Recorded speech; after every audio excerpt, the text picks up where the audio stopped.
Video शुरू करने से पहले आपको बता दें कि यदि अभी तक आपने हमारे चैनल को सब्सक्राइब नहीं किया है तो अभी कर लें और साथ में नोटिफिकेशन घंटी को भी दबाएं ताकि हमारी वीडियो सबसे पहले आप तक पहुंच सके।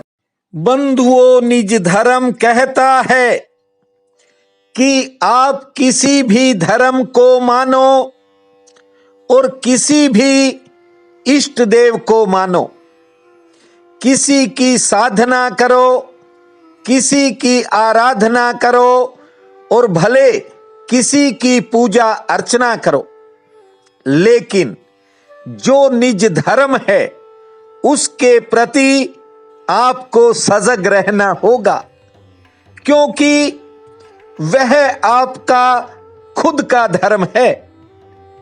हम आकाश से इस धरती पर नहीं उतर कर आए हैं। किसी कुल में, किसी गोत्र में, किसी जाति में हमारा जन्म हुआ है। हमारा धर्म उस परमात्मा ने निश्चित किया है। ये उस करुणा निधान की लीला का ही एक हिस्सा है। इसलिए धन की अपेक्षा, जान की अपेक्षा भी धर्म जो है, निज धर्म जो है, वह सबसे श्रेष्ठ है। भले ही जीवन में सब कुछ चला जाए, लेकिन एक बात की सावधानी रखना कि आप निज धर्म का पालन बरोबर करते रहना। आपकी भक्ति अपने आप करुणा निधान को अच्छी लगने लग जाएगी। बंधुओं, ये कलिकाल है, कलयुग का प्रथम चरण है। भक्ति के नाम पर तरह तरह के ढोंग भी होते हैं। इसका कारण यह है कि कुछ लोग खाली पुस्तकें पढ़ करके ज्ञान बांटते हैं, ज्ञान की बातें करते हैं, ज्ञान पर चर्चा करते हैं, लेकिन दुर्भाग्य क्या है कि वे खुद उस धर्म का पालन नहीं करते जिसकी वे बात करते हैं। कितने ही लोग तो ऐसा समझते हैं कि हमारी भक्ति बेकार जा रही है, इसलिए कुछ लोग थक भी जाते हैं, थकावट भी महसूस करते हैं। लेकिन धर्म का पालन करते समय कभी थकावट नहीं होनी चाहिए। निज धर्म का त्याग करना महापाप है।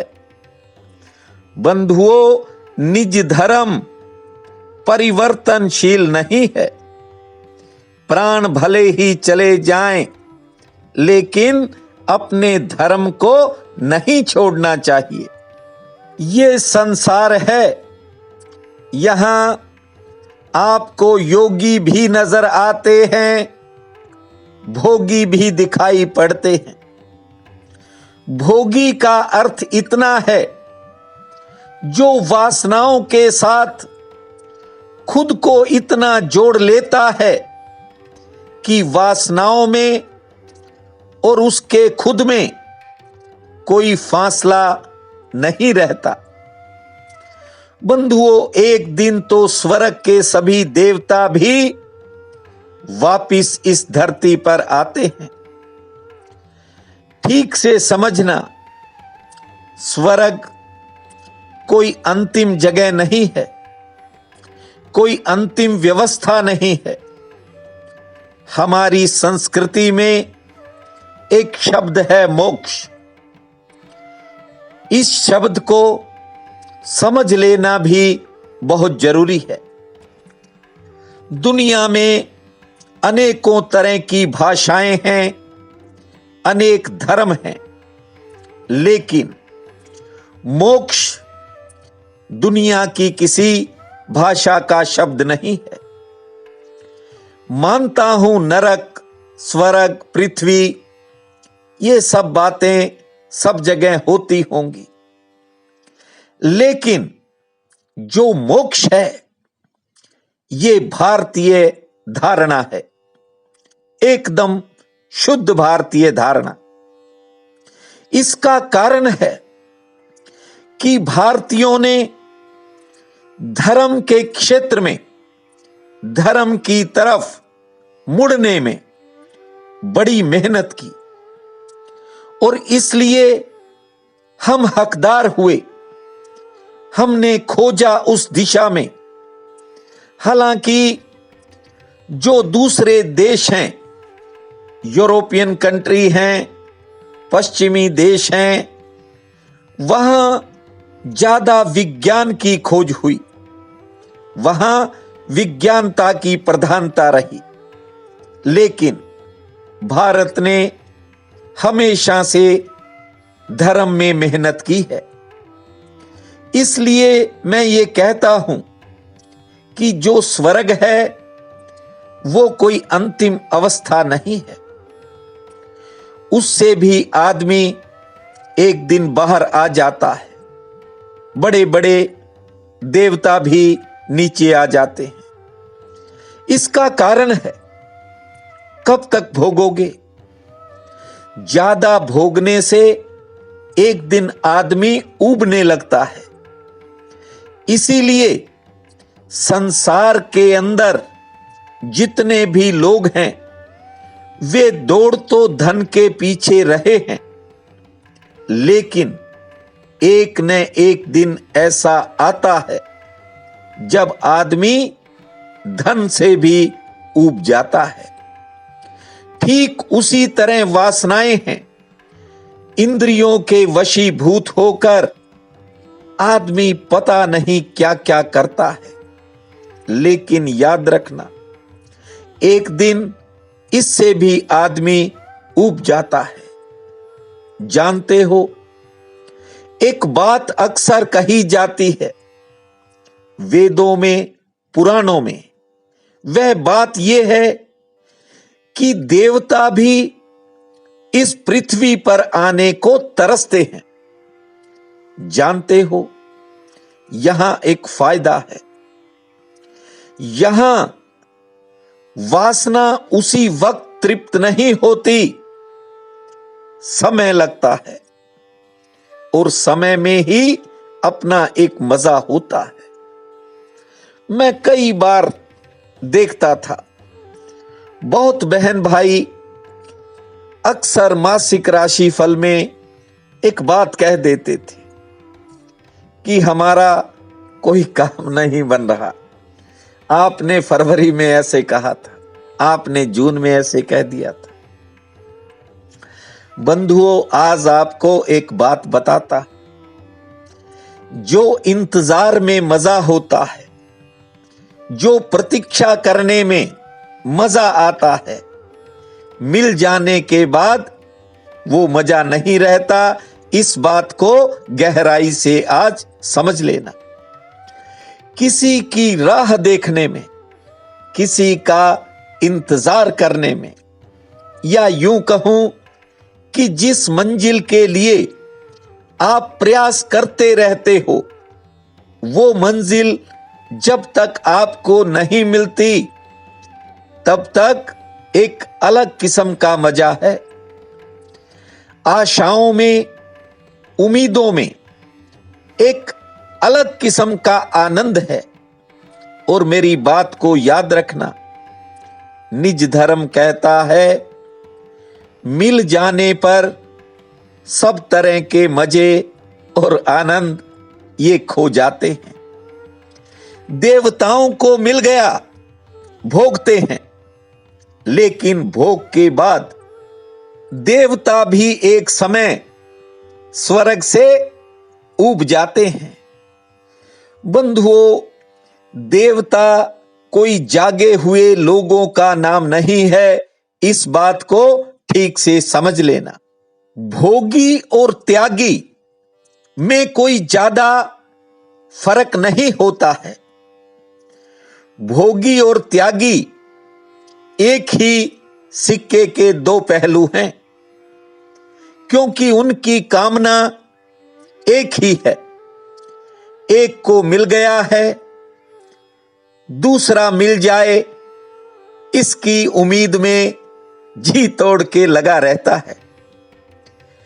इसलिए त्यागी भी सपने तो भोग के ही देखता है। गहराई से मेरी बात को समझ लेना। जिस करुणा निधान की मैं बात करता हूं, जिस भूमा भगवान की मैं बात करता हूं, वह बड़ी शक्ति है और अन्य जीव छोटी छोटी शक्तियां हैं। जैसे अग्नि में से चिंगारियां निकलती हैं, उसी प्रकार हम सब उस अविनाशी ईश्वर का अंश हैं। कबीर साहब ने कहा है कि बड़ी चेतना के बल पर सजगता से इस चादर को ओढ़ना है। बड़े ध्यान से, बड़े होश से, जैसी परमात्मा ने दी है वैसी ही इस चादर को वापिस करना है। बंधुओं, बच्चा जब पैदा होता है सफेद चादर लेकर के पैदा होता है, निर्दोष है। लेकिन धीरे धीरे संसार की विकृतियां इकट्ठी होनी शुरू हो जाती हैं और जब तक आदमी बूढ़ा होकर के मरता है सब कुछ बर्बाद हो चुका होता है। जो पास था, जो भूमा भगवान ने दिया था, सब कुछ गवा चुका होता है।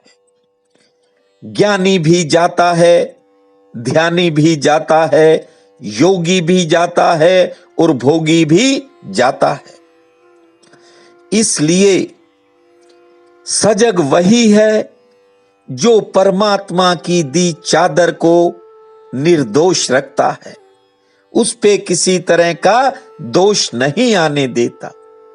ध्यान से समझना कबीर ने क्या कहा है। सोई चादर सुर नर मुनि ओढ़ी, पुनः सुनिए, सोई चादर सुर नर मुनि ओढ़ी, ओढ़ी के मैली कीनी चदरिया, दास कबीर जतन से ओढ़ी, ज्यों की त्यों धर दीनी चदरिया। बड़े अमूल्य शब्द हैं, एक बार फिर कह रहा हूं, ध्यान से सुने। सोई चादर सुर नर मुनि ओढ़ी, ओढ़ी के मैली कीनी चदरिया, दास कबीर जतन से ओढ़ी, ज्यों की त्यों धर दीनी चदरिया। जैसे परमात्मा ने दी थी वैसे ही लौटा दी। बंधुओं, कबीर गृहस्थी थे, बड़ा अनूठा जीवन था उनका, लेकिन बिना पढ़े लिखे ही परमात्मा के करीब थे। जो थोड़ा सा जतन करता है, थोड़े से होश से अपने जीवन को चलाता है, निज धर्म कहता है कि करुणा निधान के द्वार उसके लिए हर समय खुले रहते हैं। आज अश्विन कृष्ण पक्ष की अधिक मास की चतुर्थी है। बहुत बड़ा पुण्य काल रहेगा। उठते ही धरती मां को प्रणाम करना, 4 बार लंबी श्वास लेना और 4 बार ताली बजाना, उन्हीं हाथों को अपने सिर पर फेर लेना। दिनचर्या की शुरुआत वीर बजरंग बली का नाम लेकर करना, सूर्य देवता को जल अर्पित करना और दोपहर में मीठी रोटी का या फिर किसी मिष्ठान का बालाजी को भोग लगाना। तरल पदार्थ का दान करना, 4 पौधों को जल से सींचना। शाम के समय हनुमान जी के समक्ष दीपक जलाकर हनुमान चालीसा का पाठ करना। भोम भोम भूमा, ओम ओम भूमा, भोम भोम भूमा, ओम ओम भूमा। भावपूर्वक इस मंत्र को जपना, समय आपका भाग्यशाली रहेगा। प्रिय बंधुओं व मातृदेवी शक्तियों, आज 6 अक्टूबर दिन मंगलवार है। आप सबको मेरा नमस्कार है। आज का राशिफल इस प्रकार है। मेष, आज थोड़ा इधर उधर कुछ कामों में आपका समय लगेगा। सजग रहकर काम करें। कुछ कामों में उम्मीद के अनुसार सफलता भी मिलेगी। कार्य क्षेत्र के लिए दिन सामान्य है। सेहत लगभग ठीक रहेगी। वृषभ, कोई जरूरी काम आपका आगे खिसक सकता है।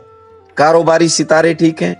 लेन देन से जुड़े कामों का निपटारा होगा और परिवार में किसी मंगल कार्य, आयोजन या किसी योजना पर विचार होगा। मिथुन, महत्वपूर्ण कामों में इंतजार के बाद सफलता मिलेगी। कार्य क्षेत्र में व्यस्तता रहेगी। आमदन के लिए दिन मध्यम श्रेणी वाला है, लेकिन आज विरोधी भी आपसे हाथ मिला सकते हैं। कर्क, किसी महत्वपूर्ण काम के बनने से मनोबल बढ़ेगा। संतान संबंधी कोई चिंता मन को घेरेगी। आमदन के लिए दिन ठीक है और कोई नई मुलाकात होगी। नया संपर्क भी बन सकता है। सिंह, किसी विशेष सहयोग से आज आपके मन की निराशाएं दूर हो सकती हैं। रोजगार का कोई नया साधन बन सकता है। सेहत संबंधी मामूली सी परेशानी मन में रहेगी। मित्रों से मिलन होगा और दोपहर बाद समय में बदलाव होगा। कन्या, कार्य क्षेत्र में किसी से मनमुटाव हो सकता है। संयम रखें। कारोबारी सितारे पक्ष में हैं और कोई नया रास्ता दिखाई पड़ेगा। सेहत पक्ष थोड़ा नरम है। यात्रा लाभकारी रहेगी। तुला, आज आपके मान सम्मान में बढ़ोतरी का योग है। कारोबार में थोड़ा उतार चढ़ाव रहेगा। नौकरी पेशा लोगों पर काम का दबाव रह सकता है। दोपहर बाद समय में परिवर्तन होगा। कोई यात्रा हो सकती है। आर्थिक पक्ष ठीक होने के संकेत हैं। वृश्चिक, नौकरी और व्यापार दोनों में आज समय संघर्षपूर्ण रह सकता है। परिवार में समय ठीक बीतेगा। आमदन से भी मन ठीक रहेगा। लेन देन की कोई चिंता मन को घेर सकती है। सेवा कार्यों में रुचि बढ़ेगी। धनु, किसी विशेष सहयोग से आज आपको सरकार से संबंधित, नौकरी से संबंधित या अन्य कामों में भी सफलता का योग है। घरेलू मोर्चे पर कुछ नए खर्च होंगे और दाम्पत्य जीवन में या किसी करीबी से थोड़ी निराशा मिल सकती है और थोड़ा तनाव के संकेत हैं। मकर, कुछ पारिवारिक उलझनों को लेकर मन में बेचैनी हो सकती है। आमदन के लिहाज से सितारे ठीक हैं। दूसरों का कोई काम आपके काम को प्रभावित कर सकता है, लेकिन आज कोई एक्स्ट्रा इनकम का भी योग है। कुंभ, अपनों से मिली कोई निराशा मन को घेरेगी। कार्य क्षेत्र में दौड़ धूप रहेगी। किसी नए स्रोत से धन लाभ मिल सकता है। सेहत ठीक रहेगी और महत्वपूर्ण व सरकारी कामों में सफलता का योग है। मीन, मन में विचारों की उथल पुथल हो सकती है। किसी के प्रति आपका विचार बदल सकता है। संदेह पैदा हो सकता है। आज यात्रा टल सकती है, लेकिन नौकरी से जुड़ा काम बनेगा। स्वास्थ्य पक्ष ठीक है और दोपहर बाद कोई विशेष काम भी बन सकता है। आज का ये दिन आप सबके लिए अति शुभ फलदायी हो, यही मेरी प्रार्थना है। आप सबका बहुत बहुत धन्यवाद।